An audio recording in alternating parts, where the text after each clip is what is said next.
I'd like to thank all of you for coming to our event. My name is Susan Ferrantino. I'm on the board for the league, and I've been the moderator or the chair for this event for years, and it's so much fun. It's obviously my favorite event. We always get a great turnout. We always have a great conversation. I'd like to thank the legislators that are here. They always make a great effort to attend. We have Representative Aaron Coffer, Senator John Udechak, Representative Eddie Day Pashinsky, and Representative Mike Carroll.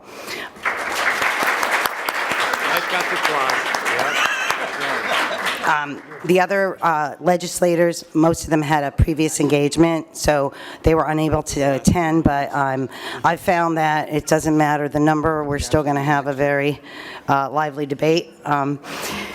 I'd like to also thank King's. They've been hosting this event for years, and they always do a great job. I also want to point out that Dr. Tom Baltino from Wilkes is here with several of his students.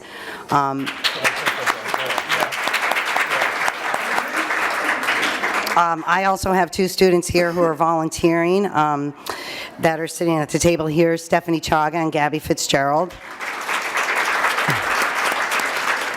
And I know there's another student here from King's. I have your name here. Rob Sudnick is here to do a story on the legislative breakfast. And there's an education conference next door, so we're overwhelmed, I think. So the format for the breakfast is pretty simple. I will start with some questions from the league, and the first question will go to the first legislator, and then the second question will go to the second legislator. We don't like to time the event. It's not a debate, but I will have to rein in some of the long-winded answers. We like to keep the questions, to about 2-3 minutes, and certainly if the legislator feels that enough has been said and they want to move on or agree, we can get to the next question. That's usually the format too. My students will be collecting questions from the audience. In a few minutes they'll be out, and I will integrate those into our questions a little towards the end of the event. Okay? So I will start with our first question is going to cover Independent Redistricting Commission, which the League is an advocate for because it's a huge nonpartisan issue. A growing number of other states have already adopted independent restricting methods with strong popular support and none of the negative consequences predicted by opponents. Do you support the creation of an independent citizens redistricting commission for Pennsylvania's congressional and legislative redistricting? Representative Coffer. Thank you, and thank you to the League as always. It's a pleasure to be here. So I do support the concepts, both House Bill 22 and 23 this session. They're actually two separate bills, one for the congressional districts, one for the legislative districts, I believe is the way it's currently being done. So I say that only because the language actually isn't online. I was just asked about them yesterday and actually tried to pull up the language of the bills, and it's not available right now. So I do have to say with that caveat that I haven't actually seen the language. If it's similar to what it has been in the past, I will support it. With that, I mean, obviously it's been an issue. We've had the Supreme Court that has stepped in Pennsylvania, and for whatever it's worth, I think that has not been a positive thing for what has moved forward. I think that the districts are wrong, but to say that the Supreme Court should be stepping in to redo the districts, there was no constitutional authority for that, in my opinion. I think it was definitely an overstep of what the legislative authority is.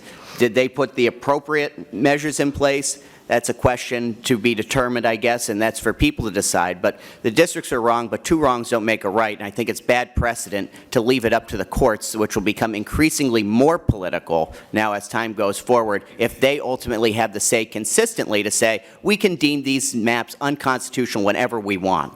And so I think that increase that will happen over time of the politicization of the courts can be a very problematic issue going forward. Currently, they serve as a swing vote on the way that redistricting happens. There's 2 from the majority and minority of House and Senate, and the court has always been the 5th vote on that commission.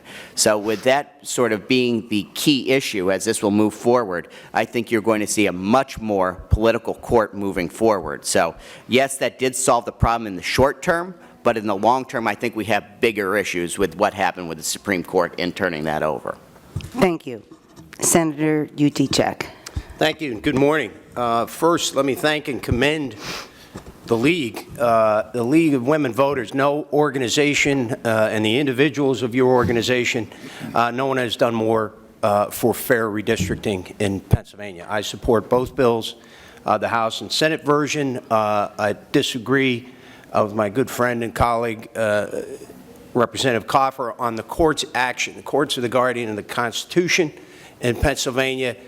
Clearly, the way the maps were drawn on the congressional side, those districts were unconstitutional. You're usurping people's right to select their representative in the U.S. Congress and replacing that right with partisan rule. And all you have to do, when the districts were made fair by the court, the voters were able to select their representatives, and it changed the face of Pennsylvania.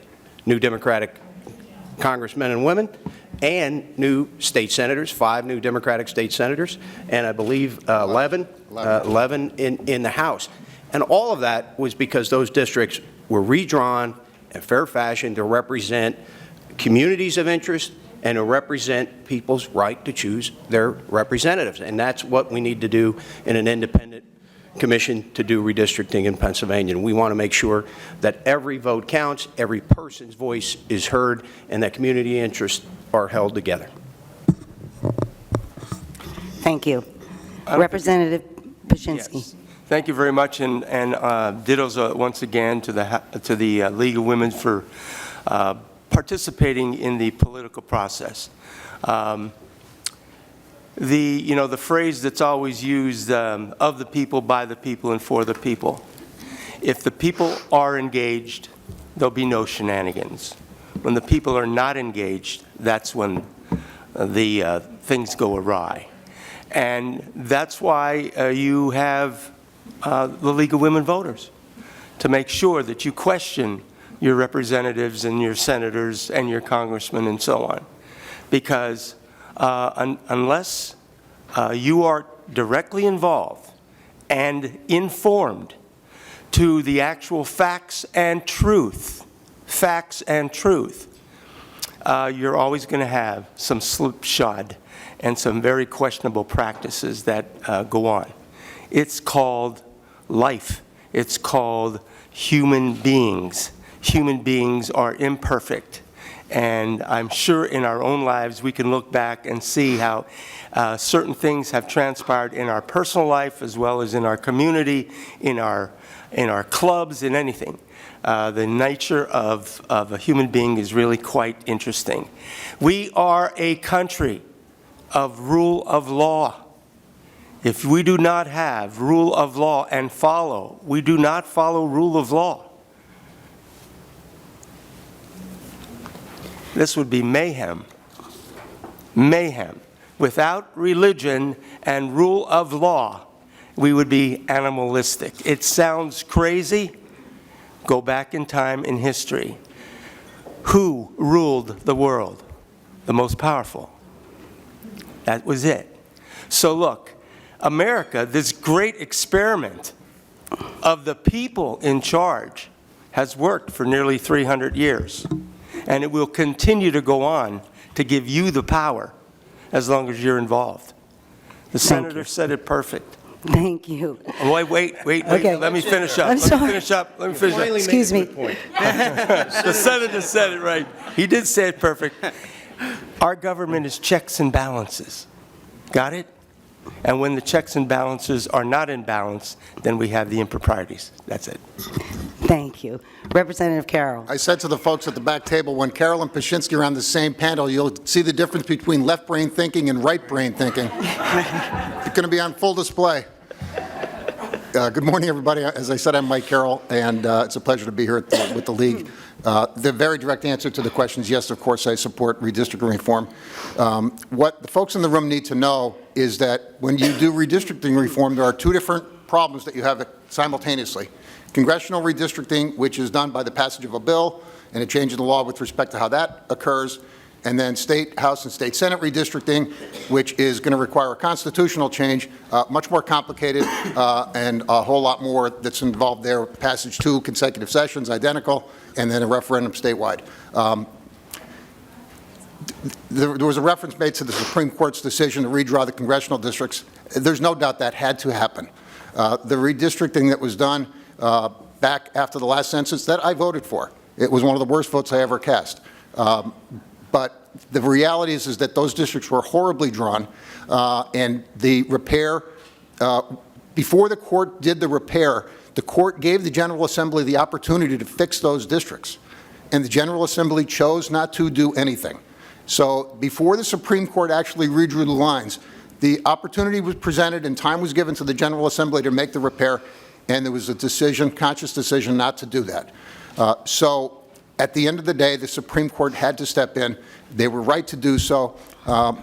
Sometimes when I hear that we think that the court is being politicized, I think that for me, my years here, sometimes folks who say that don't like the makeup of the Supreme Court because it happens to be populated now by folks that are a little bit more progressive compared to a little bit more conservative. And so redistricting reform, I'm not sure how this unfolds over the course of the next 2 years.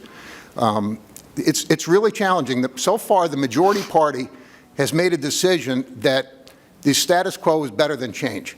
And amazingly, the status quo with the redistricting this time will involve a Democratic governor, short of some catastrophe. Wolf will still be the governor after the census and when we redraw the lines in 2021. And, you know, the Supreme Court and the ability for them to appoint the fifth member of the commission on the State House and State Senate redistricting. So the dynamics are very different with respect to how the lines will be drawn after 2021 or after the 2020 census. But so far, the majority party in both chambers has made a calculation that they'd rather stick with the status quo than go down the path of change. So, you know, as I have said to many in this room, at least the three of us on this panel, the three Democrats, have no ability to put a bill on the calendar. Only the majority party can do that. And until or unless the majority party decides to put House Bill 22 or Senate Bill 22 or one of the others on the calendar, we'll have a debate in the atmosphere, but no actual votes. Thank So, you. can I just jump in really quickly? So, I come from the principle that the districts are fundamental to preserving democracy. That is absolutely critical to where this all comes from. But Representative Carroll quickly mentioned about results.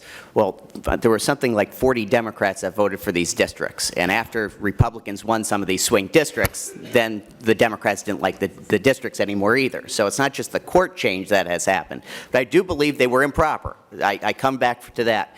But Senator Udicek mentioned about two different issues, and I think it's important in clarifying where sort of I'm at.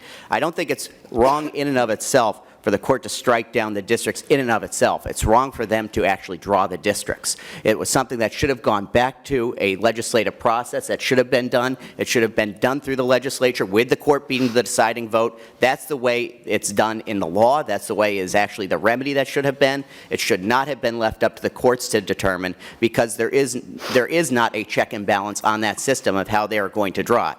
We don't know how they determined to make those districts, that there is no transparent process. And I think transparency is what everybody is looking for when they're talking about an independent commission to redraw the districts. When you have just Supreme Court justices saying, we're going to draw this and here's the map, that is not transparent.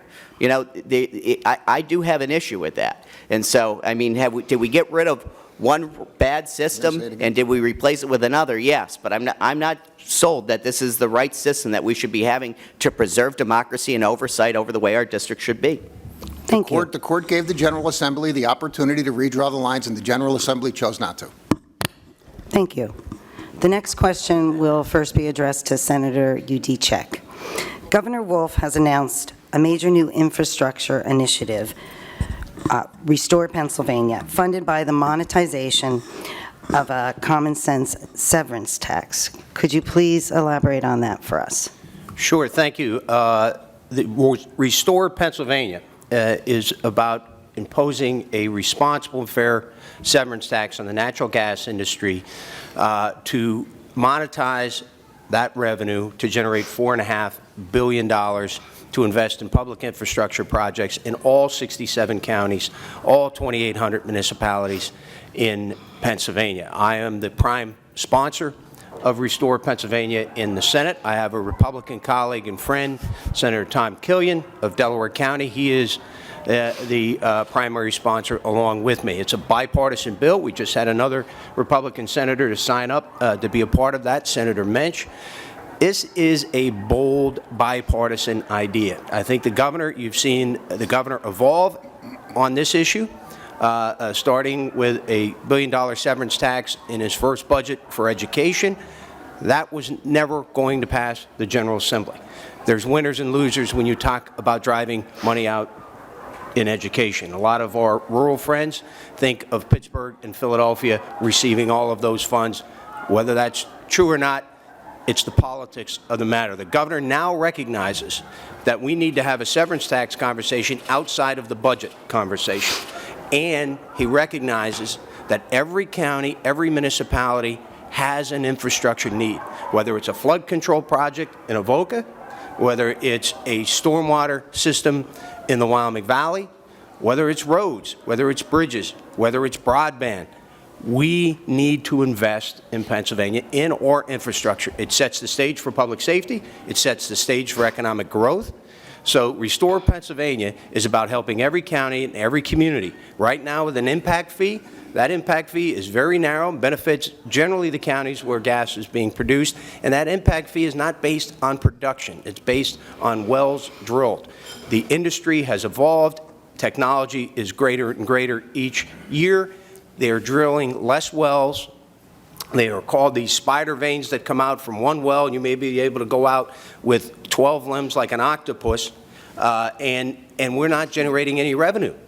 But they are generating tremendous amounts of profit. It's not a punitive tax.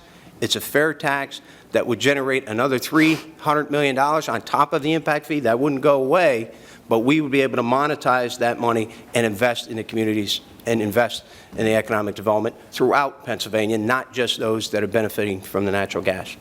Thank you. Wow, those teachers were really pleased with your answer, I think. Representative Paszynski, do you want to add anything? Of course. Yes. And I think we should move this forward because they're having a heck of a good time next door. I don't know what they're doing. Kudos to the senator and to Senator Killian for a bipartisan effort along with the governor. I think all of us are aware of the fact that we have not had a severance tax.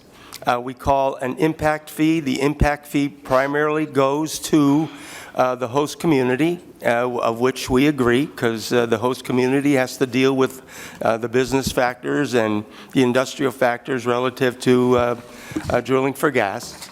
But I want you to think about the fact that, you know, the natural gas constitutionally belongs to who? You. It's your gas, okay? Now, with all due respect to those drillers, they knew about this gas for a bazillion years, and they changed the law back in 2002 to take them out of the system of taxing that fuel, just because oil and coal, they are taxed. So in the 10 years that they have operated, we have lost a minimum of $2.5 to $3 billion. So what could that have been used for in Pennsylvania? The time has come, and we can't continue to allow for the misinformation about the system. Let me just throw out a couple numbers to you. We have had a number of hearings relative to the operation of gas drilling. And one of the first questions that I ask at the hearing is, to the companies that are being questioned, what's your profit margin? They won't tell you. Well, what did you gross? Well, you got to multiply the amount of the gas per 1,000 cubic feet times how many cubic feet we've extracted, and that's what it is. I said, you can't give us any, no. I said, answer me this question. I've heard that we have 25 years of natural gas, 50 years of natural gas. Nope, we have 100 years of natural gas, and with all the new technology and Utica below it, it's 200 years. So I said, well, then that means you know you're going to get your investment back, don't you? So what would be a fair tax? We don't want to hurt the companies, but what would be a fair tax to the people of Pennsylvania? They don't tell you that. Listen, a year ago, they withdrew 5.1 trillion cubic feet of gas. That was worth $7.8 billion at about $1.50 and $1.60 per thousand cubic feet. Right now, it's definitely $2.50 to $2.60. So if they withdrew the same 5.1 trillion cubic feet, you're up to 13, 14 billion. Do you think you can afford $1 billion back to the people? So my point to you is this. I don't know what that magic number is, but the senator's good work and the governor have come up with a number that says, you know what, this is fair to the people, and it's certainly fair to the companies. This is where we need now the people to get on board and push that issue, because it's your resource and it will become your money. All of that infrastructure, that's jobs. And how do they expect us to pay for things? Through taxes. So when you have a job, you pay things, right? You pay taxes and you buy stuff. That's how it works. So get on board, help the senator and the governor. Let's pass Restore PA. Thank you. Representative Carroll. Thank you. Nearly every member of the General Assembly that I know, except for the very conservative members, have ideas on things that they want to do that come with a price tag. Everybody, depending on where you come from in the Commonwealth, whether it's the city of Philadelphia or the most rural parts of the state, generally those communities have some things that they need improved. And the improvements have an actual price tag with them. Now, the challenge in Harrisburg is a lot of members want to do something special for their region or their community with the full knowledge that it has a cost, but have no real direct plan to figure out how to pay for it. It's sort of the nebulous, I want to do a flood control project in a community, and somehow the general fund will pay for it, and I don't have to raise a tax in any way. I would suggest that one of the reasons why those projects and those needs continue to exist, whether it's broadband or road repairs or flood control projects and so on and so forth, is because the belief that the money exists somewhere in the budget to do those things really does not exist. There has been a tremendous scaling back with respect to the opportunities to fund projects, and one of the primary reasons is because of lack of participation from the federal government in terms of funds available to the states. And so, at least with the Restore PA, and I applaud Senator Yudichak and Governor Wolf and others for their leadership on this, there's at least a sincere funding mechanism to do the projects that folks want to do in their communities. For everybody that says they want to help build a library, they want to do a road project, or they want to do a flood control project, tell me how you're going to pay for that. And if you don't have a plan to pay for it, then I really do question the sincerity of your desire to get it done. And so, at least with the Restore PA, as the Senator said, off budget, we will have dedicated funds to do very particular projects throughout the state, and every one of the 67 counties can participate and benefit. And so I am hopeful that somewhere along the way, we will have a real conversation about the natural gas industry and an extraction tax. The Senator knows this story, but I'll just share it really quickly. There's a member that we both know from South Philly, a former member, and he said that if you gave the natural gas industry a pencil and a paper and told them write down what tax you want to pay, they wouldn't have had the nerve to write down zero. And that's where it ended up as a result of the negotiations that occurred back when we were all in the House and we passed the severance tax bill when the Democrats were in the majority, and it ended up that it ended at zero when the wheels of government ended up resulting in no tax. So we need to do something with natural gas. There's no serious conversation about income tax and sales tax in Pennsylvania, and I'm not eager to vote for an income tax or a sales tax for the residents of Pittston and North Pocono until at least the natural gas industry pays their fair share. Thank you. Representative Coffer. Well, I agree with a lot of pretty much what everybody said, but let me just follow it back on my end. So I am a Republican who has voted for an extraction tax before. We voted out of the Finance Committee. I was one of 3 or 4 Republicans that voted in favor of it out of our Finance Committee. So the House version of the bill we have not seen yet. I know that Senator Udicek, he just told me he's going to share the language of his bill with me. But our Finance Chairman, Jake Wheatley, is the one who is working on the bill in the House. And so I actually met with Jake earlier this week and asked him for the language. He does not have the language yet, so I'm waiting to see exactly what he's looking to do. So I haven't seen the specifics yet, but the overall principle and the overall goals are something I definitely support. And I represent the town of West Pittston, which, as probably a lot of you know, has been devastated many times in the recent years, and parts of Exeter Township and others that have really been hit very hard by this flooding. And I'm very cognizant of the needs and issues that are in my district, along with many others. This is something that I'm hoping can hopefully come back to pay some of the costs that might be associated with the stormwater fee as well. If we can get some of this money to pay for some of those projects that need to be done, that would be also a very positive use for what we can use here in Luzerne County. So, with sort of the caveat, and I hate to say that I don't know exactly what's in the bill itself, other than sort of the 30,000-foot view of it. I am in support of the principle. Thank you. The next question will first be addressed to Representative Paszynski. This is about funding for schools. Pennsylvania schools have received increased funding from the state, and there now exists a new fair funding formula. However, funding for our schools only consists of 11% of the total budget, which is $705 million out of $6.5 billion. What are your thoughts on driving additional dollars through this new formula for the most underfunded schools such as Wilkes Barre, Hazleton, Scranton? Well, thank you very much for your question. A lot of work has gone into trying to change the formula so that the most needed school districts are going to be funded at the appropriate level. There are some school districts in Pennsylvania that don't need any state funding, to be honest with you. They're very fortunate. They have some major industry, major companies there that are able to support those schools. And I think everybody that's in this room recognizes the importance of a public school system.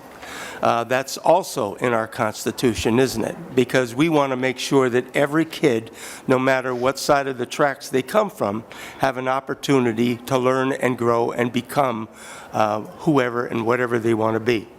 So we have struggled probably since about 2011, when about $1 billion was cut out of the public school program. When that happened, there was a downward slide to all the school districts, especially in this area, where the state was funding their programs far less and demanding more, As I look in this audience, everyone in here appears to be at least no more than 35. But there was a time that you didn't have to worry about, and you didn't have, for example, special needs. Special needs is something that has been instituted, and rightly so, for those kids, for those families. It's important to them, but it comes at a tremendous cost, over $1.5–2 billion. That was something that wasn't involved before, and people forget about that. There's been some other things that have been instituted since those times. The charter school system, which was designed to provide something special and unique, and it is in most instances not. It's just another school teaching the same thing that the public school is, but you cherry pick people out. When a child leaves a public school and goes to a cyber school, that average cost goes to that cyber school. What do I mean?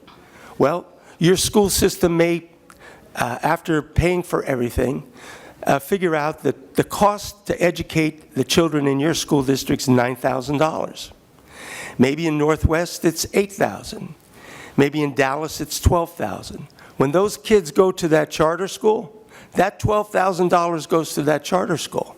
Not the actual cost, but that's the way the law is written. The actual cost of educating that child might be $5,000.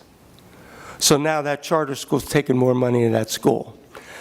The only reason I bring these points up to you is because there's a greater need, a greater burden on the school systems to provide certain kinds of education because they're made into law.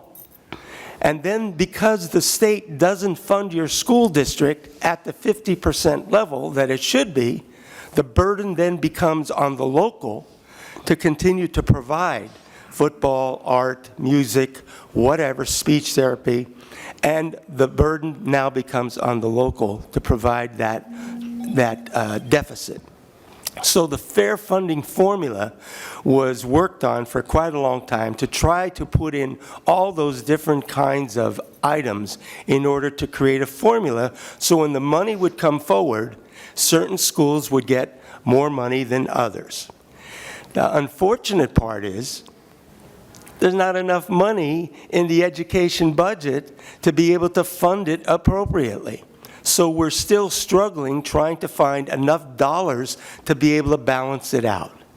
So it's a good effort, it's an improvement, but the question is where do we come up with new dollars to help balance that budget out? Wilkes Barre's underfunded by about $30 million.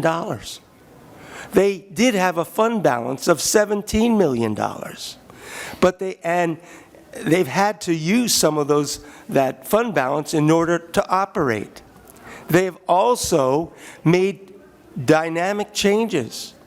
They have cut programs. They have furloughed teachers. They're consolidating in order to be able to run that school fiscally well. Okay. So I'm sorry Thank you. I about just it, want to but wrap it up. as you can see, it's very complicated, and there's a Like- lot of stuff there. I'm sorry about that. No, it's- Mike and the other guys will take care of I it. didn't have a beard when that ended. Thank you, Representative Paszynski. Yes, thank you, Representative Carroll. Representative Paszynski, for that thorough answer. So for the folks in the room, some context, the fair funding formula, as described in the question, simply provides for the distribution of new money appropriated annually to the 500 school districts. So the base allocation that they had received prior to the fair funding formula, those numbers stay the same. And the fair funding, so when we allocate, say, $200 million in a budget to the public education of the 500 school districts, that $200 million only is run through the fair funding formula. The extraordinarily high number that was mentioned earlier in terms of the base allocation, that stays the same. And the challenge is for districts that are currently funded at, say, 75–80% of their overall school budget on the existing dollars that are allocated, as you can predict, they have no interest at all in running all of the money through the fair funding formula because by doing so, they'll get less. And nobody ever signs up for less. And so the fair funding formula was a product of a work group that was created by the passage of a bill, House and Senate, and the administration. And the best that could be done with respect to how to fund school districts in a fair way was a more fair distribution of new dollars.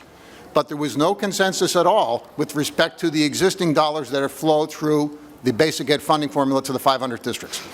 And it will take decades to get this to a total fair point when you have all of the money that will be allocated over the course of the next number of years run through the fair funding formula. As Eddie alluded to, somewhere in that answer, there's going to be a need for more money or a redistribution of the existing dollars. And that's going to be really hard. Either of those, because if you say to the reality is, I used to hear this all the time, Philadelphia gets all the money and it's unfair because Philly takes all the money. Well, first of all, Philly has the most students, but secondly, Philadelphia, in terms of their per student amount from the Commonwealth, probably less than the rural school districts in Northwest PA. I mean, you have rural school districts in Northwest PA that graduate maybe 100, 150 kids that are getting funded at 75–80% of their school budget. Now, they get less dollars, gross dollars, than Philadelphia, but on balance, they're doing better than a school district like Pittston area, for example. And so This is a real challenge. It's a lot of times in Harrisburg, things default to the common denominator, which affects everything, and that is money. And how you either allocate the existing dollars or find new dollars remains the central challenge. The fair funding formula was a very small step in the right direction. Thank you. Representative Coffer. Got to give credit to Representative Carroll again. He did a very good analysis of how the dollars exist within our education system in regard to the fair funding formula versus the existing dollars before the formula came into place. So there are, for the fair funding formula, which is my districts that benefit from the new formula versus other districts that do not benefit, which view the fair funding formula as the unfair funding formula. And so when you have representatives all across the Commonwealth, you have winners and losers. So as we are trying to run more dollars through the new formula so that we get more dollars in the school districts that have been adversely impacted by that, you do not have consensus from other representatives who will be receiving less of a percentage of those existing dollars. So as we know there is a need to put these dollars through, there is not a consensus of it because there are so many that are hurt by the fair funding formula, which are versus the ones who benefit from the new formula. So that's a big piece. So I wanted to talk about special education costs. It is a huge issue that is going on throughout our school districts. I have been working with the Center for Independent Living. I know that there's a lot of school districts in our region that have relationships with the Center for Independent Living, working on workforce development for people with special needs that are actually trying to meet some of those requirements that come from federal law. And so there have been a lot of programs that have, in my opinion, have not been working as successfully as they can be. They do it at a much better cost in the private sector, but are working in conjunction with our school districts as partners to do this. So they can do it at a lower cost, at a higher quality. It's been something that I've been trying to get going here more in Luzerne County. It's something that is really active in Lackawanna County, that they've partnered with a lot of different schools throughout Lackawanna, Monroe, and some of those surrounding counties. So the special education costs and pension costs have been what's really been burdening our local school districts. I think if we saw the newspapers in the last week or two, a lot of the school board members are attributing it to the increase in special education costs. And it's real issues. And we have a lot of special education torts that are going on as well that are, there are a number of law firms that have moved into our area from other states that are pretty much using our school districts as piggy banks. They can sue our school districts, and the school district will settle because there's a financial incentive to settle than to take it into to court. And it's been a back and forth of there's about 3 or 4 lawyers who have been consistently suing our school districts in our area, and it's been really, like I said, a piggy bank for a lot of these firms. And a lot of this money is not going back to the quality of education for these special education students. It's going to pad pockets of attorneys. And so I have some concerns about the way this system is playing out. I think it has been becoming increasingly so over the past 3 or 4 years. Our school districts are actually now budgeting in their line items. They have a line item for special education torts. So they are actually planning every year about how many lawsuits they are going to go through because of this. And like I said, it's not because of the quality of education in most cases. Now, there are some, don't get me wrong, and they should be litigated. But there's a lot that are not about the quality of education. So another thing that I wanted to bring up that I'm working on to help reduce the costs, hopefully, with a lot of the focus on behavioral health in our schools and mental health. One of the things I've been working on is trying to partner with our counties to get some of the dollars for children and youth workers to actually be inside of our school districts. A lot of the dollars that have been out there, and a lot of focus and priorities have been on, we need teachers and guidance counselors more actively involved with the students to help identify students that might be having issues. And so by trying to prioritize some of these dollars to get a children and youth worker inside of every school district, help do some training as well. I have a bill that would help train guidance counselors and teachers in regard to identifying students with behavioral health issues or mental health issues, but to actually provide the dollars to have somebody located in the schools to help be that supportive network that a lot of students need. And so that's just another idea. I think a lot of the others have been covered. So Thank you. Senator Udicek. Thank you. Very quickly, I just want to underscore one point. We often hear in our age of politics of partisanship, Democrats and Republicans can't work together, can't get things done. On education, Governor Wolf has done an exceptional job of building a bipartisan coalition of good Republican legislators, like Aaron and many of his friends in the House and the Senate, who have stepped up and said, yes, we have to invest in education. When Governor Wolf came into office, we're investing about $7.5 billion in education. We are now approaching $9.5 billion. That's $2 billion in new money. And Governor Wolf said something that was inspiring to me in this last budget address, and I think he really gets where we need to be focused as a Commonwealth. He said he wants to build the best workforce in the nation. If we are going to compete for 21st century jobs, we need a skilled, educated, talented workforce. And that starts with K through 12. That starts with our community colleges and our universities, our career and technical schools. And if you look at this budget, you look at the last 4 budgets, it's all about investing in the people of Pennsylvania, investing in workforce development, investing in building that world-class workforce that'll make Pennsylvania the best economy in the country. So I applaud Governor Wolf, our Republican colleagues in the House and the Senate on education. We've had the bipartisan success. There's no question about it. We got to continue to do that. Thank you. The next, Could I just briefly. I know. There's just so many things that are so important about these questions. Coming back to education, when I first started, did we have prenatal care? Did we have pre-kindergarten? Did we have all-day kindergarten? No. Did we have breakfast? Did we serve the students breakfast? Excuse me. We didn't have lights. We didn't have running water. We didn't have desks. We didn't have books. I'm going to provide. But we forged ahead. We forged ahead. Excuse me. I'm going to provide each of the legislators an opportunity at the end to talk about whatever they want as a last No. statement. But this is on So- education, and it may be comical. Okay, But that's the cost. That's also the additional cost that wasn't there. So when you have, and you're feeding all the kids, and you're now taking care of them. And why are we doing that? Because the children are not coming to school prepared. They don't have a family. They don't have a learning experience at home.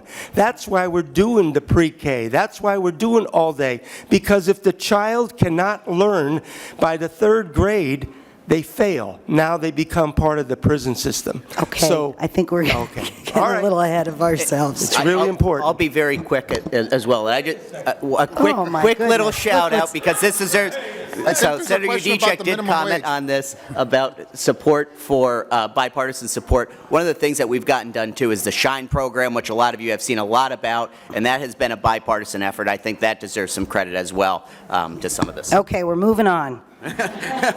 The next question goes to Representative Carroll, and this is, we've had some questions about the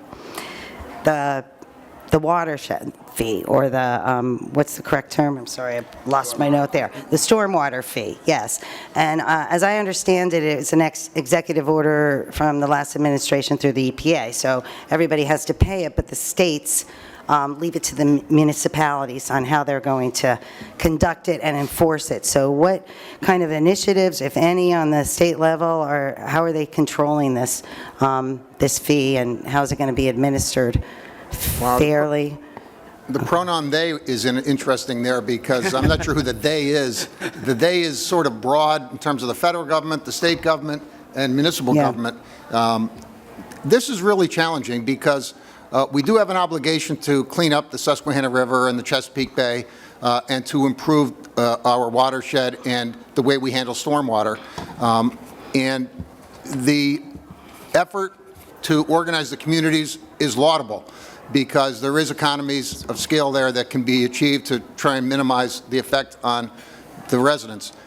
The challenge that I see with respect to what's happened with the Wyoming Valley effort is that the communities and the residents of those communities haven't been fully informed as to the reasons why this is happening and the projects that are going to result with the use of the funds. I I would prefer to have the Commonwealth be more of a partner with respect to the costs associated with the MS4, not just at in the Wyoming Valley, but across the state.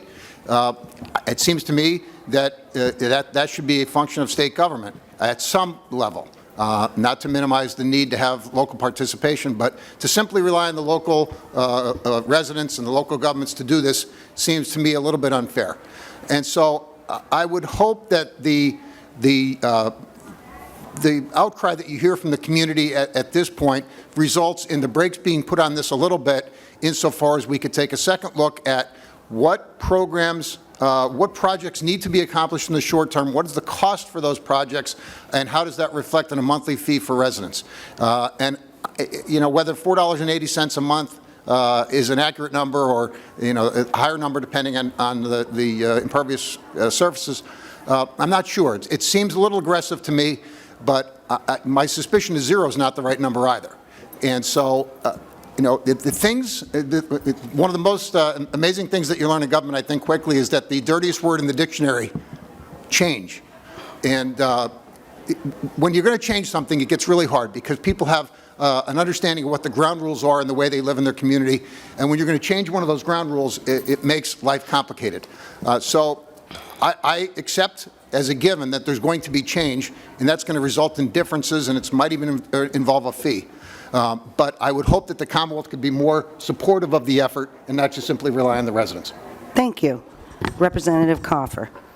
Thank you, and good beginning again. So it's good to be bipartisan here today. It's always a pleasure. But so this comes down from an unfunded mandate from the federal government, and so I look at this from a few different perspectives. It's now it's on our requirement from EPA, on our state Department of Environmental Protection, to enforce this. It is an unfunded mandate.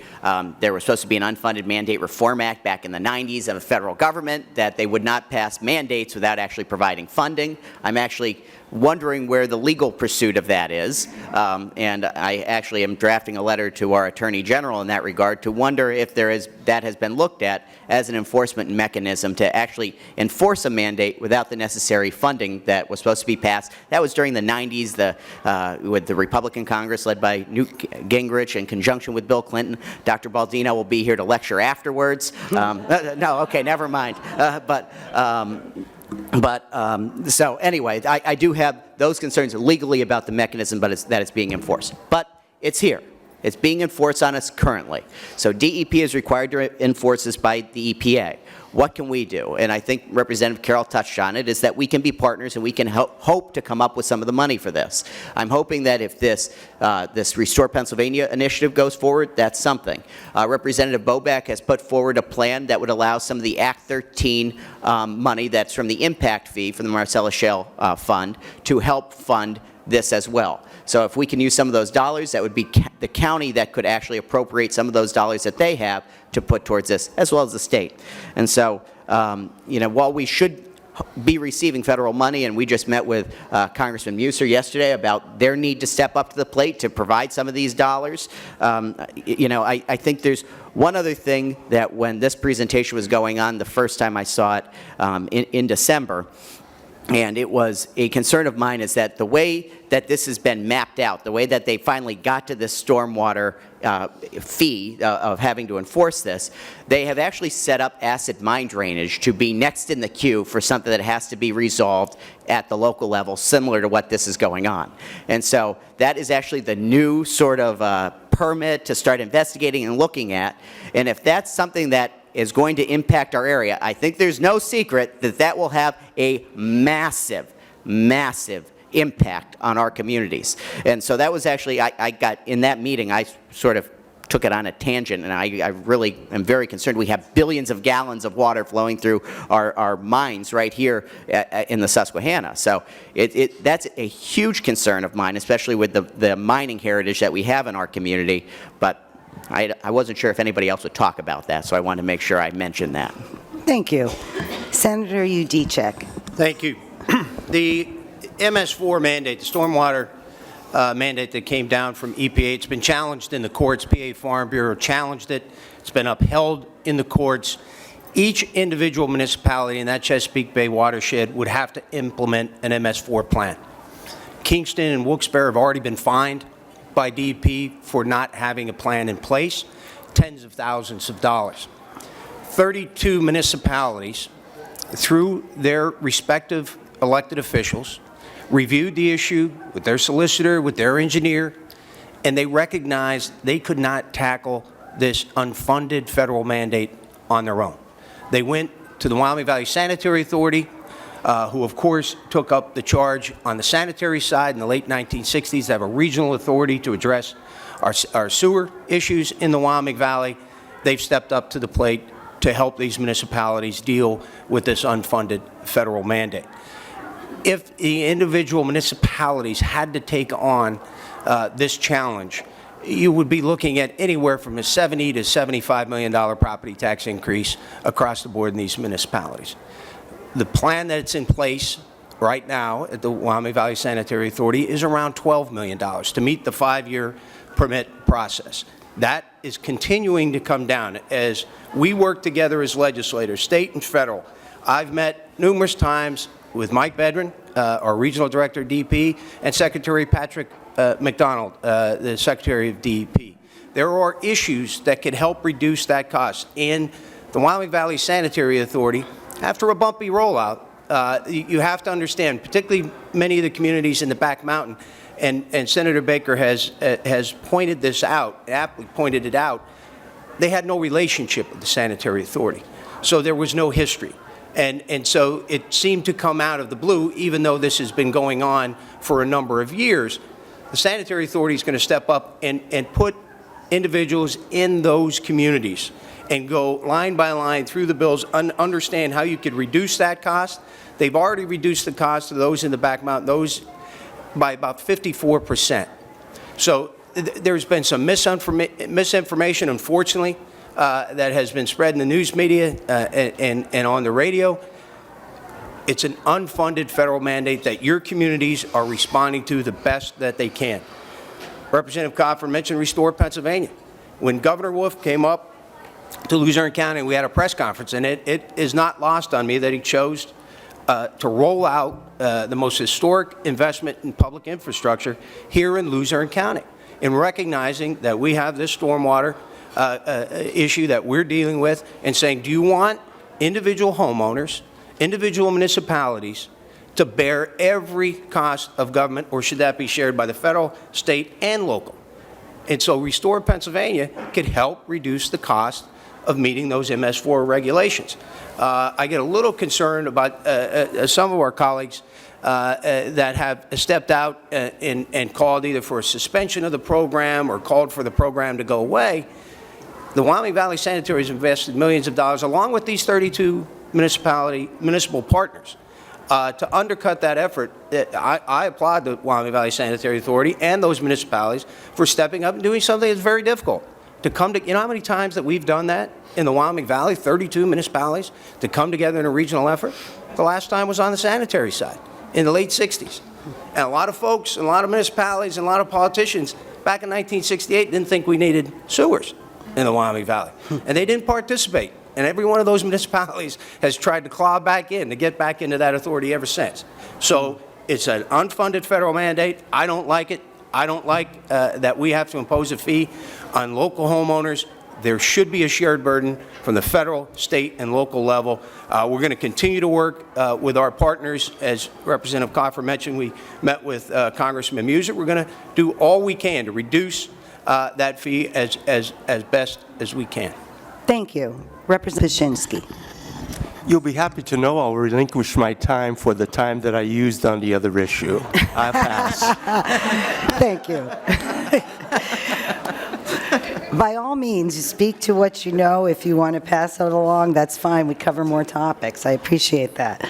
I have several questions from the audience regarding green industry and initiatives. I know that Governor Wolf has appointed a commission to study climate change. So the questions are pretty much geared to would you be interested in creating mechanisms to facilitate a green industry in Pennsylvania, or shift our jobs and economy towards clean and renewable energy to counter climate change. It's me first? Yes, Okay. yes, sorry, Representative Coffer. So I just introduced a bill earlier this week. We had a big press conference with bipartisan support of 2 Democrats, 2 Republicans, myself being the prime sponsor, on a new solar energy bill that would change the way that solar energy is provided here in Pennsylvania. It was very interesting, and one of the Harrisburg newspapers noted, how do you get a rural Republican, a Lehigh Valley Democrat, and an inner-city Philadelphia legislator to partner with a suburban Republican from Luzerne County, all together to support a piece of legislation, and it was this piece of solar energy legislation. So I'm very excited for the bill that we just unveiled on Tuesday. What it will do, it actually provides a free market mechanism for people to be able to invest in solar energy and to be subscribers of solar energy, even not on their own property. Right now, you cannot invest outside of your own property. This allows a mechanism that if you want to have solar panels in somebody else's and you have multiple investors, and let's say everybody puts in 10% of the cost, that they can receive 10% of the benefits of solar energy. I think there's a lot of people, including myself, who want to be conscious of the way they consume energy. I mean, I personally, I bought a hybrid. I drive one because I wanted to make that personal decision. I would like to invest in something like this to have cleaner energy being able to be delivered to my home. So this is an opportunity for people who otherwise might not be able to afford, or their homes don't face in the right direction to be able to put solar panels on the roof. I'm in that situation myself. I can't put them on my roof. So this is a way for me to partner with somebody else to be able to invest in a solar system outside of my direct property that I live at.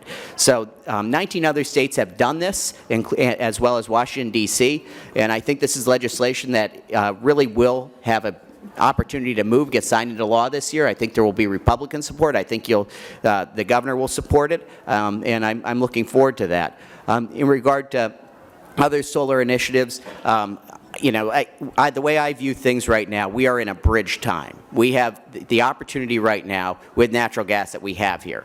We have an abundance of it, but it's not going to last forever. There's only a limited supply of fossil fuels that we have, whatever that supply is. And we have to be conscious as we're moving forward of what that's going to be. We're talking about nuclear energy. There's been a lot of focus on the future of nuclear here in Pennsylvania, and I'm a supporter of nuclear. And I think we have to make sure that we are providing all different sorts of energy levels to make sure that we can transition from fossil fuels to cleaner energy. And so we have this bridge right now, which is natural gas, of how do we go from where we're at right now and what we're relying on to being renewable and cleaner energy. Thank you. Senator Udicek. Thank you. Should government address climate change? Yes. It's the most significant challenge of the 21st century for both the United States government and every state government in the country. So yes, we need to be doing more and more to address climate change. Should we be doing more to invest in clean energy, renewables? Yes. Representative Coffer referenced the nuclear industry. 93% of our carbon-free emissions in terms of electric generation in Pennsylvania comes from nuclear. We have 2 plants that are scheduled to close of our 5. They are under a tremendous stress because of the changes in the energy market in Pennsylvania and in the country. We are introducing legislation, along with my Republican colleague in the Senate, Ryan Ahmet, we co-chaired the Nuclear Caucus. We met for about 2 years, had expert testimony throughout that time, and we've developed a bill that would open up the Alternative Energy Portfolio Standards Act, an act that I supported back in the early 2000s that invests in wind and solar and waste coal technology, hydro technology. We would be placing a 3rd tier into that act that would include nuclear. We need to drive our energy market to more carbon-free electric generation, but we also have to look to technologies in the natural gas industry, and many of those companies are moving towards methane capture. If you want to help on the climate change side, you have to capture methane. So we need, Pennsylvania's blessed, we have a very diverse energy portfolio, very diverse. We need to make sure that we continue to have a diverse energy portfolio. Natural gas happens to be the cheapest source of fuel right now, but we shouldn't put all our eggs in one basket. We did that back in the 19th century with coal. That did not work out very well. So I don't want to make the same mistake. I want to learn from history. I want to invest in a diverse energy portfolio. I want to invest in renewable energies and carbon-free generation, and I want to do all I can to address climate change as the Democratic chair of the Environmental and Energy Committee in the Senate. Thank you. Representative Paszynski. Thank you. Well, I guess it depends on what you believe. Some people say there is no climate change. Some people say we don't have a problem. There's a lot of people that are opposing the idea of clean energy. So the way I look at it, I'm going to believe those that have studied this issue. And our scientists tell us 90-some%, 93, 96, 98% of our scientists tell us we've got a problem here. And as you can see, the senator, through his efforts, there's a lot of conversation regarding to what we can do. The process is the transition. Nobody wants to eliminate the coal immediately. Nobody wants to eliminate the oil immediately. It's a process so that those businesses can still operate, still maintain jobs, and transition in a respectable manner so that we can protect our planet. So far, I don't think there's any other planet that's close enough for us to move to in case we mess this place up. So this is our responsibility. And how's that? That's pretty great. quick. I'll give you Thank you. Representative Carroll. Very briefly, climate change is real. It demands attention on the federal and state level. And if we don't take immediate steps to try and reduce the carbon that enters our atmosphere, there is going to be an even higher price paid than it's already been paid. Thank you. Very quickly, I promise. So I too believe it in climate change, and in my opinion, Republicans have to stop burying their head in the sand on this issue. I think it's a very real issue, and everyone on every level of government needs to be serious about it. But I also think, I wanted to comment, Senator Udicek talked about the pricing issue that is in regard to what's happening with the nuclear industry. Because of how much natural gas we have right now, and there's the pipelines being built right now to get out to other markets, we have in the short term a much lower price for natural gas because of the amount that we have and not being able to get it to other markets. So it's a short-term issue that we are facing here with nuclear until the price stabilizes when there is an increased demand because of things like the pipelines and others that are being built out, or the pipelines don't go forward of being shipped out of here and creating those types of trade networks. But because of the short term of not being able to get the natural gas to market, there's a much lower price of natural gas. It is pricing nuclear and other industries out, which is only in the short term. So as this continues to happen, we have to be looking towards the long term, and that's why we have this issue with nuclear right now. It is a short-term, market-driven issue that we have. Thank you. The next question will first be addressed to Senator Udicek, and this is one from the audience. What will the Pennsylvania legislature, or how do you see this, do to protect funding for reproductive health and a woman's right to choose, especially given the recent federal order that funding will not be provided to clinics who either refer a woman for an abortion or provide those services? That is, as I had mentioned, bipartisan success story in education. The issue of reproductive rights, health care rights, that is not generally a bipartisan issue. We have a governor that is very supportive. We have a General Assembly, particularly leaders of the General Assembly, that see it a different way, and I don't see one of those bills moving through the General Assembly anytime soon. Yeah, succinctly. Representative Paszynski, do you have anything to add to that? Your question again? It was about initiatives for women's reproductive rights in the legislature, and as Senator Udicek said, it's really not a bipartisan effort, and so you don't see it as maybe something that's going to be in the 2019 session. But do you have anything to add to that about initiatives? I agree. It's a very divisive issue and a very personal issue. We're going to continue to struggle with that for time in memoriam until people finally realize that guys don't have babies.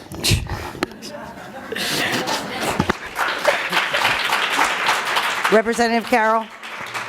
one of the thorniest of all issues, in my opinion, for me especially. The starting point for me is that we do have a U.S. Supreme Court decision, Roe v. Wade, and recent efforts in Pennsylvania's General Assembly to reduce a woman's right to choose beyond Roe v. Wade have been, I've been an opponent of those efforts. It's still hard. There's passion on both sides of this issue, and at least for me, when it comes to future decisions with respect to a woman's right to choose, it starts with what does Roe v. Wade say and how we proceed from there. Thank you. Representative Coffer. Yeah, I think obviously this has been thrust in the spotlight because of some of the legislation that surrounding states have also moved in regard to New York and what has been discussed in Virginia. There has been bills, very few. We consistently have a bill that we are at a 24-week limit in Pennsylvania, is where there can no longer be an abortion that could take place without extreme medical issues that are in regard. There has been legislation to take that to 20 weeks as opposed to 24 weeks based on the viability of the child that can live outside the womb, that because of medical technology that has taken place, that there is a greater likelihood that a child can live at the 20-week mark. And so there has been legislation that that has been done. We are one of very few countries, it's North Korea, China, a few that actually allow at 24 weeks. It's very, very few. And so this 20-week would actually reflect a lot more of what not only the country is doing, but many European countries. It's much more in line with what majority of the world is doing. Very few are at the 24-week mark. Okay, thank you. The next question will first be addressed to Representative Paszynski, and we're on to the controversial questions now. This concerns the legalization of marijuana or decriminalization of marijuana. Currently, the Lieutenant Governor is conducting citizens meetings across the state to ask people their views. Do you support the legalization of marijuana? And if so, do you support it as a revenue source for Pennsylvania? Well, if you noticed a couple of weeks ago in the Citizen's Voice, they quoted many of us relative to this, and I'll tell you how I'm looking at it now. My statement relates back to liquor. You know, it was against the law. We had prohibition. It didn't work. We now regulate laws, and we follow through on that. We also gain dollars from that sale of liquor. It's more controlled, and those dollars then come back to serve the people of Pennsylvania. I also utilize the example of the casinos. For over 10 years, we prohibited any casinos in Pennsylvania. You know, gambling was against the law, whatever. You're not allowed to have the casinos. So for over 10 years, billions of dollars of Pennsylvania dollars went to New Jersey, and New Jersey profited by Pennsylvania's dollars. And now we have marijuana. And if New York and New Jersey legalize it, which they appear that they will, once again, our Pennsylvania dollars will go to New York and New Jersey, and instead of us taking hold of it and taking charge, regulating it and making it as safe as possible, controlling the process of growing and selling, millions and billions of dollars will go to those states. Now, the reason I'm saying it in this fashion is simply this.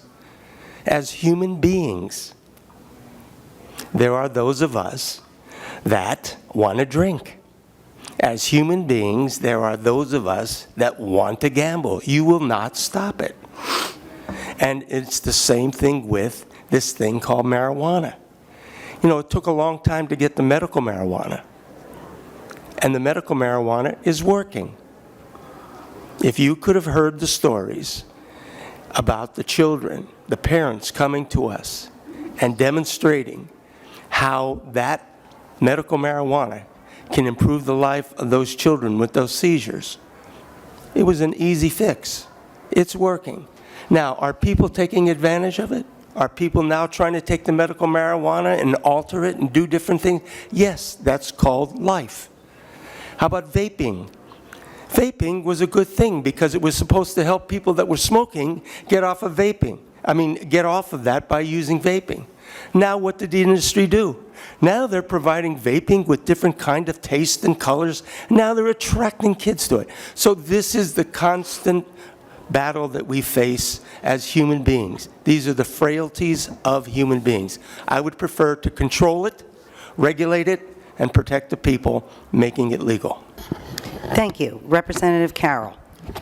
Another tough one. I would say that, and I was a supporter of medical marijuana, it seems to me the next logical step is to decriminalize small amounts and to try and solve two problems at the same time, reduce the burden on our criminal justice system and recognize the fact that there are some folks in the community that engage in this, in doing this.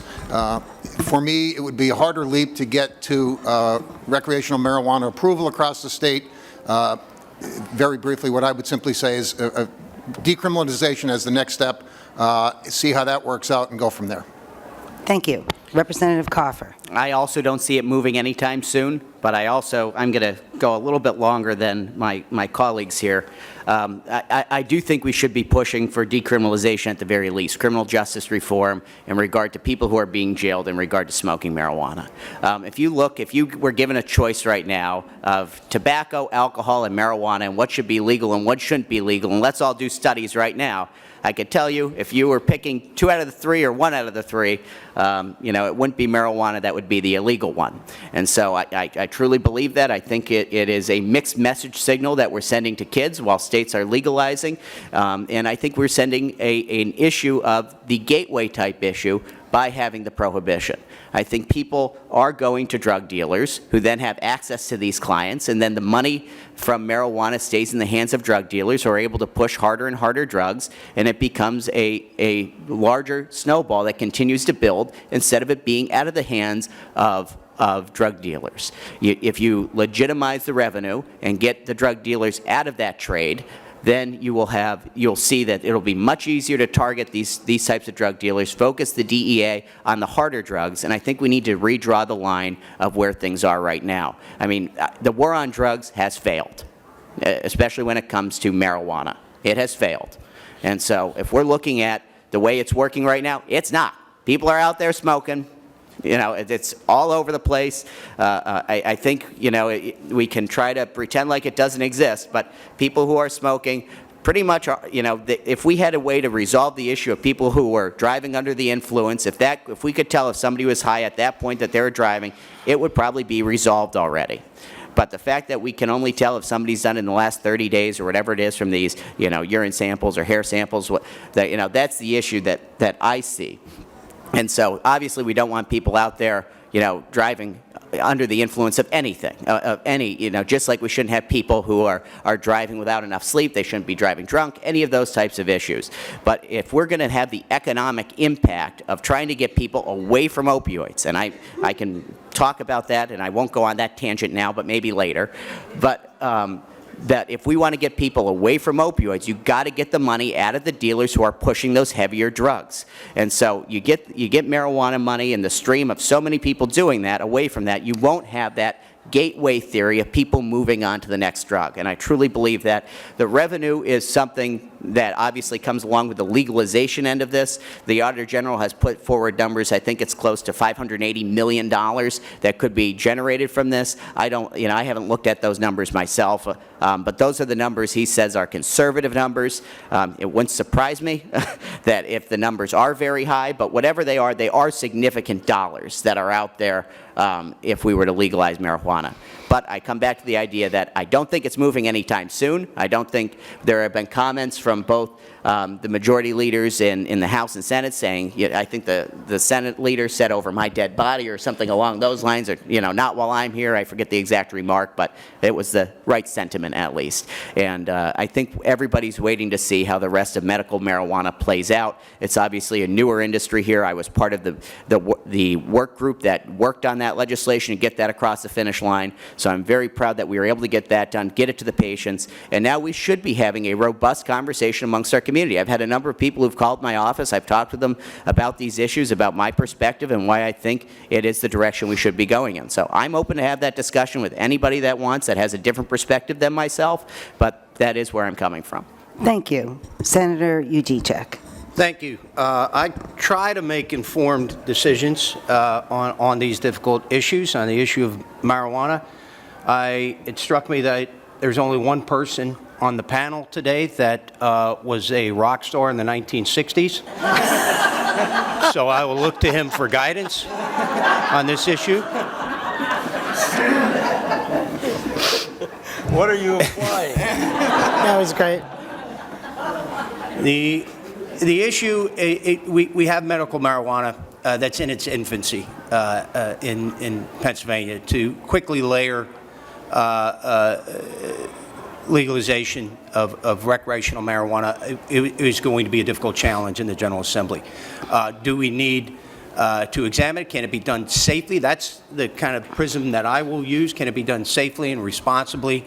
It should not be looked at as a revenue source. I am growing weary of legislators who do everything they possibly can not to support a responsible tax, like a responsible severance tax. So they look to liquor, they look to gaming, they look to other vices, other sin taxes, cigarette taxes in Pennsylvania. They look to all of these other ways that really don't generate responsible, sustainable revenue for the Commonwealth. So I hope the debate is, can it be done safely? I agree with, I think every legislator said it. We have to decriminalize it. It's been done in our cities.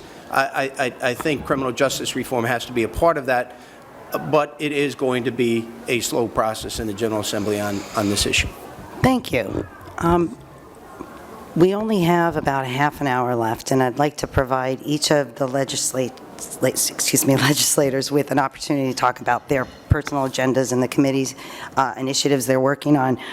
I do have just some questions from the audience about do you support tuition-free college and universities, if you care to address that, or how can the playing field be leveled with state versus private PIAA status? But if those could be answered with in addition to your own legislative priorities, but we have about a half an hour. So this would go to Representative Pashinsky first.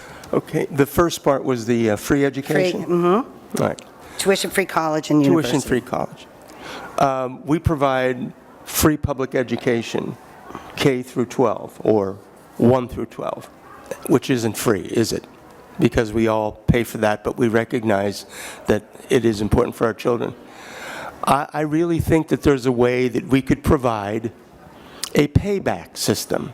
In other words, if we provide our kids with a free community college, we can't afford a 4-year, but community college where your cost is anywhere from $1,200 to $2,000 per semester, and in 2 semesters you get an associate degree and you're out working. Once you get the job, you can figure out what percentage you want, 0.5%, 1%, 1.5%. They then pay that back. That's all. This is not a hard thing. So you can't give everybody everything for free because nothing is for free. Somebody has to pay for it somewhere. But to prevent a young child, to prevent a young person who has the ability to become a productive person in society, getting a living wage, now earning that wage, buying products, buying a home, buying a car, contributing back in their taxes, should be the ultimate goal. The education is the way to get them to get that job. Once they get the job, they can pay it back over time. Thank you. Representative Carroll. Student debt is out of control. We have far, far too much debt that's carried by folks that graduate from 4-year or even 2-year institutions. And the Commonwealth needs to do a better job. Sadly, over the course of the last number of years, the Commonwealth has not been a fair partner with those, like the students that are here with us today, with respect to higher ed. And so I am fully prepared to make sure that the Commonwealth directs the necessary resources to reduce the cost of higher ed. But it would be disingenuous, I think, to sit here today and say that there's a path to us to provide a free 4-year college degree for students. As Eddie said, there will be a cost associated with that. And if the Commonwealth is prepared to embrace that kind of a cost, I'd be surprised by that debate. It just seems to me that the way Pennsylvania governance works, a leap that far seems unbelievably unlikely to me.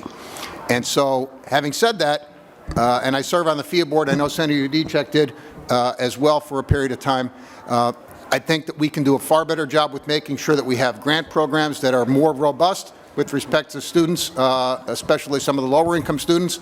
I think that we can do a better job of providing funding for community colleges and our state system schools and the institutional grants that end up with the private universities. There's a range of things that the Commonwealth does, but none of them are especially robust. And again, we're back to the common denominator that was mentioned more than once today, and that is money. And somehow we're going to have to figure out a way to pay for additional funds for all of those things that I just mentioned. And I look forward and would be willing to vote for those things. But I don't envision a moment in time in the near future where we're going to have a serious debate about free college tuition. If the federal government were to make such a step to provide funds available to the states to augment what we have or what we could do, maybe there's a path. But the states by themselves, without federal support and a national policy to provide free college education, I don't know how you manage such a thing. Imagine if Pennsylvania does have free college tuition and New York and New Jersey do not, and how do you manage the movement of students from one family to another? I'm going to go live with grandma so I can get the free education in the neighboring state. It just seems to be that that sort of a policy needs to be a national policy and not just state-driven. Thank you. I'd like to reiterate, if you wish to speak to something that you're specifically interested in, your legislative agenda, feel free to do so. Okay, I'm hoping we're going to have one more round to do that, because I do want to address the two questions that were asked. Absolutely. So our higher education system here in Pennsylvania is a little disjointed. We have a very diverse way of funding our state education. I see Dr. Baldino shaking his head, and he knows it. So we have our state-owned universities, we have our state-related universities, our community colleges, and our privates. So those are sort of the four categories that we have. So let's start with our state-owned, our PASHE system that we've had a study looking at how we can do a better job of taking care of our system here for our PASHE system. That's not really where the focus of my conversation is. I think there's things we can be doing to specialize better within our PASHE system, to have specific schools that really focus and have a really high-tech and on how they're doing specific programs, that we don't need every program at every school, but very good programs at fewer schools. So that is sort of my focus on PASHE, but that's not the soapbox I'm going to get on today. The soapbox I want to get on today is in regard to our state-relateds. And I am a huge Penn State fan. I watch every game that I can, but Penn State University is not a state-owned university. They are a state-related university. And why are they called state-related? Because we give them a lot of money. And so if you want to give me a lot of money, you can call me state-related too. And so that is actually what we're doing with Penn State, Pitt, Temple. These are some of the schools that are state-related that receive hundreds of millions of dollars, and we also pay for the pension costs of these colleges and universities, and they're not technically state employees. And so if we want to talk about how we can better get money to students to make it more affordable, we actually have to have the colleges and universities competing for students. And so right now it's students competing to get into the colleges and universities to try to get acceptance, that acceptance process, what school am I going to? I want to see a better system where we are putting those dollars that are going into those state-relateds and to others and put them into the FIA program. So Pennsylvania high school graduates can choose what schools they want to go to. You can choose whether you want to go to a state-related or to a state-owned or to a community college or to a private university. But right now students don't have the flexibility to make those choices because we as the state are directing already where those dollars go. I want the students to make the choice on what is going to be their best opportunity to choose a school and a university. I think students should have that ability. And if we were to put those dollars into FIA, it's thousands and thousands of dollars more that we would be contributing to what students are. Right now, the grant is somewhere around $4,000. With the Pell Grant, I believe it's another $7,000, $6,000, somewhere in that ballpark. So if you actually put this and make that 3 times more, 4 times more for FIA, you're talking about a total of close to $25,000 to $30,000 that you could be giving to students and say, you pick the school you want to go to. Right now, those costs are being absorbed by the administration. They're not coming back to students. And like I said, I'm a Penn State fan too, okay? James Franklin gets $4.6 million, right? And his $4.6 million, and guess what? We're giving him a state pension too. You know, you look at our pension costs and you see all the presence of these universities and professors, and not that they don't deserve to make a good wage, but to make a good wage, and then we're also paying for the pensions and health care for life of these individuals for being state-related, not state-owned. And so I have a big issue with the way that our current funding stream works. We need to get the money to the students to compete so that they have the opportunity to choose the schools and universities that they actually get accepted in. I don't want to see a student who gets accepted into Penn or at a great university like Lafayette as well, sorry, and not be able to afford to go to that school.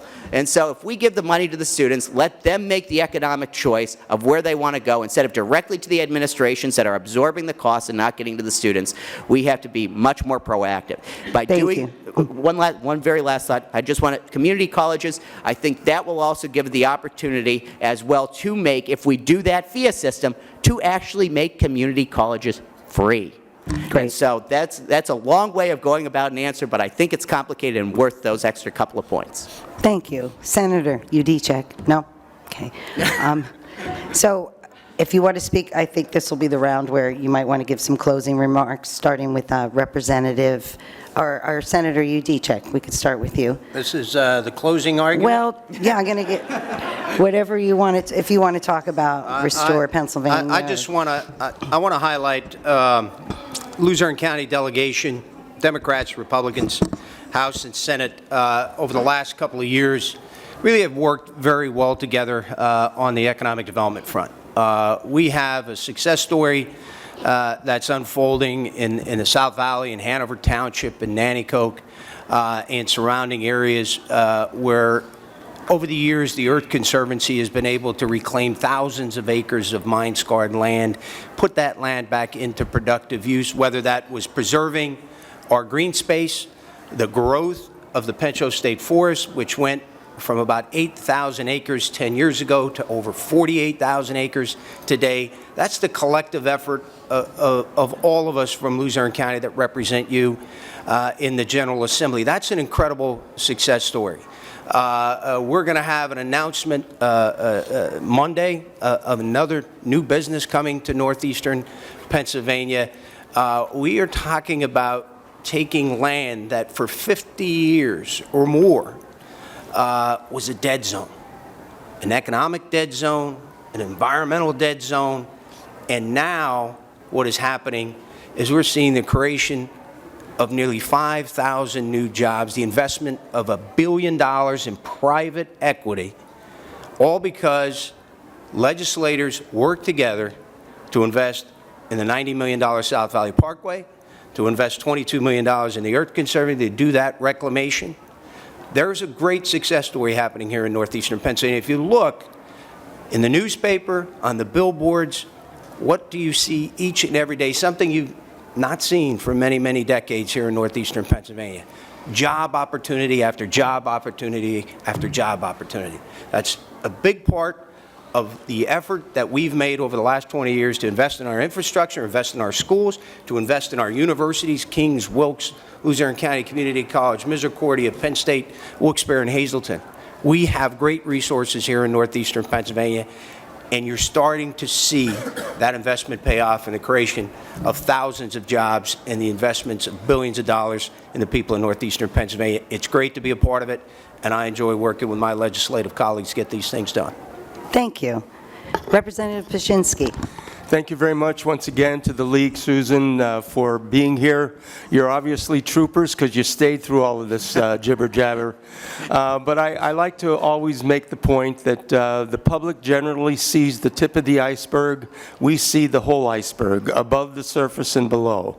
And the issues that we've talked about today are very complicated, complex, and there are many different views of which people have their right in order to come to an agreement or come to a decision. I want to emphasize once again to all of you that you are really the power, and I appreciate your being here today. More and more people have to be as active as you are, but also I ask that you find the truth, make your decisions based upon fact. Too much misinformation is out there which confuses the public. For me personally, I'm going to continue. We didn't talk about health care today. Health care is based on 3 words: affordable, accessible, and quality. I say to you today that health care is not affordable, so therefore it is not accessible and it is not quality because you can't get it. We pay $3.5 trillion in this country. We pay more than double than any other industrialized nation which provided universal health care for all of their citizens, and we still here struggle trying to pay our bills. There was a time in the mid-90s when a gold plan by health care for a family of 4 would cost, anybody want to take a guess? $4,000 to $4,500 for that plan for the whole year. The same plan today is $20,000 to $24,000. Healthcare is sucking the money out of our economic system, and people have to wake up and start saying, wait a minute, what's going on? That leads me to the next phrase, which is monopolies. These companies are so humongous, they're too big to fail. You don't know that you're being raped and robbed, but you are. So healthcare is going to be definitely an issue. I'm going to continue to work on what I promised in this last election to help reduce your property taxes. That's why the complexity of public education needs to be discussed. We're going to have a hearing this Thursday on other avenues that do not cost the average individual one dime that we could utilize to help reduce those costs. I'm going to continue to work on grandparents raising grandchildren. I'm very proud to say that we put together a foundation here through the Luzerne Foundation that we are going to be initiating help to our local grandparents in Luzerne County that have to deal with this incredible tragedy that we're faced because of the opioids and alcohol addiction.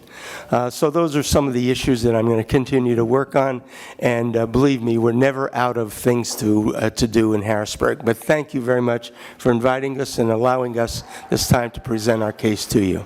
Thank you. Representative Carroll. Thank you, Susan, and thank all of you for spending your Saturday morning with us. Eleanor Roosevelt said that you cannot be a good leader unless you have great followers. And I can tell you the 65,000 folks that I represent in Lackawanna, Luzerne County are great followers because most often they become leaders along with me. And I can tell you it's the greatest of pleasures to represent the folks that I do in northeastern Pennsylvania, and I beam with pride every day of the improvements that I see across not just my district, but across our region.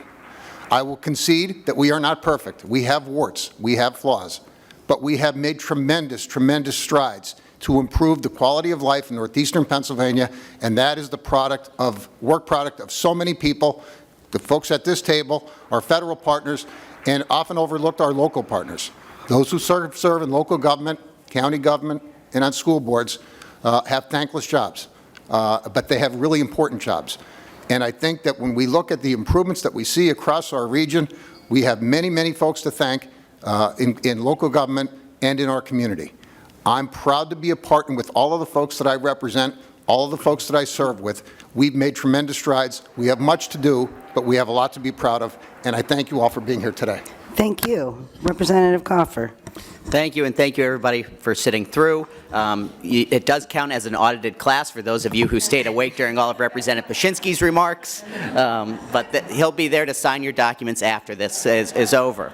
But I have a pretty aggressive legislative agenda this year. I have about 20 bills that I have sponsored that I'm trying to get done. It's very aggressive. It's a number of bills that have gotten close to the finish line, but not quite over the finish line. So I'm going to try to run through just a few of my favorites very quickly. There's a bill I'm working on that I call it Exit Boot Camp. It's to provide extra services for our men and women who are leaving the military so that we can actually have a better transition program from when they leave the military to actually get them not only to provide the services to help them get back into the workforce, but also to do screenings for if there's any mental health issues. 22 veterans a day committing suicide. It's not acceptable. We need to be doing a better job. I talked quickly before already about mental health behavioral support within our schools, trying to get people in our schools to help support our teachers and guidance counselors. I'm going to continue to work on the workforce development and welfare to work programs that I've spearheaded in the legislature since getting elected, trying to break the cycle of poverty, build the middle class with a helping hand up. And right now, I think too many people, they earn that extra little bit, they lose their benefits, and their family suffers because of having these major benefits cliffs that people fall off of and not able to actually climb themselves out of poverty. And so those are the big issue. That's a big issue I'm working on. Two little more wonkier issues that I'm working on. There's an issue called Last Man In.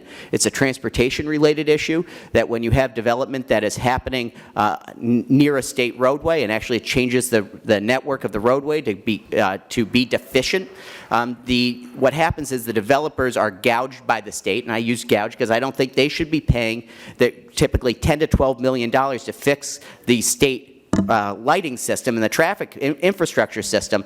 They are required to pay for it, yet it is still a state asset. And so I think it's wrong that developers are forced to pay before they even put a shovel in the ground for the project they're trying to do, that the state is going to say, you owe us $10 to $12 million up front in order to fix this roadway. Now, Representative Carroll and there's a major funding issue with PennDOT. We're coming up with some innovative ways on how we can fund this, working with PennDOT to make sure that we can uncap the potential of these developments going forward, because they will pay for themselves if we allow these developments to move forward. Lastly, in regard to opioids and autism intellectual disabilities, I'm working on a bill with insurance transparency. In my opinion, insurance companies have way too much power. And before I lose my train of thought, I want to give credit to Representative Pashinsky. He has a prescription drug task force that he's introduced that I'm a co-sponsor of through the State Government Commission to look at how we can lower prescription drug prices. I'm really excited about that. I want to work forward. I'm pushing that to get that done. But in regard to insurance transparency, when it comes to behavioral health, we typically can't see the numbers for private insurance. There was a hearing recently where there was a lot of pressure from the drug and alcohol service providers who said, well, you know, they aren't doing this, they're not following what the law is, and they said, okay, and they said, I wish we could audit them, So one of the companies, I won't say who, said, we'll do an audit, we're going to do an audit. And they did the audit, and they said, we'll report it in 6 or 8 months. I don't remember exactly what it was. And so they did an audit on their drug and alcohol programs, and actually it showed that there were 133 violations out of every 100 patients. More than one violation per patient when it comes to drug and alcohol. When it came to autism intellectual disabilities, there was 120 for every 100. More than one incident, once again, for people with autism intellectual disabilities. So now is the opportunity, I think, that we can be beating back against the insurance companies to be following the law and doing what they're supposed to be doing, because when it comes to coverage for drug and alcohol, there's a 28-day minimum coverage.